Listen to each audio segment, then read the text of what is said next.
هو مين فينا ما بيحبش طبق الفول بالزيت الحار الصبح مع شوية بتنجان وشوية طعمية وشوية بطاطس صوابع كمان؟ فطار ملوكي. ولكن المشكلة اللي بتحصل بعدها هي ان احنا بناكل من هنا وندخل ننام من هنا على طول. بعد ما بناكل كأن دماغنا بيعمل شت داون. يا ترى ليه؟ هل المشكلة في الفول؟ هل كلمة وانت فطران فول ولا ايه هي دي فعلا ليها معنى؟ في الحقيقة لا. الفول هو مصدر للبروتين النباتي هايل جدا، ولكن المشكلة بتكون في كمية العيش اللي بناكله. يعني مع الطلب ده بناكل 5 ترغيفة مثلا.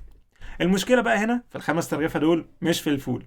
ال5 ترغيفة دول مع كمية الزيوت المهدرجة اللي اتعمل بيها الأكل دي هي اللي بتدخلنا في حاجة اسمها شوجر رولر كوستر، كأنه قطر الموت بتاع السكر. طب ايه اللي بيحصل بالظبط؟ احنا بناكل نشويات كتير قوي كده مرة واحدة. النشويات دي بتعلي سكر الدم قوي، فالبنكرياس بتاعنا بيبتدي يطلع انسولين كتير قوي علشان يقلل السكر ده. الانسولين وظيفته انه يقلل سكر الدم ويظبط لنا السكر.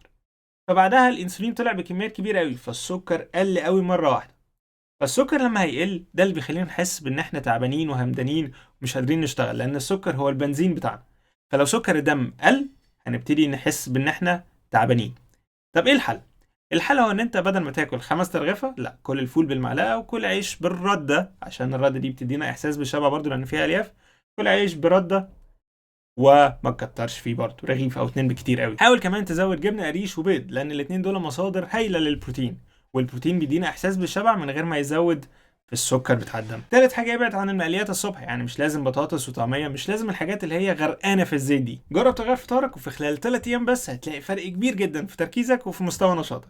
وما تنساش كمان تعمل لي فولو علشان يوصلك كل جديد من معلومات التغذيه.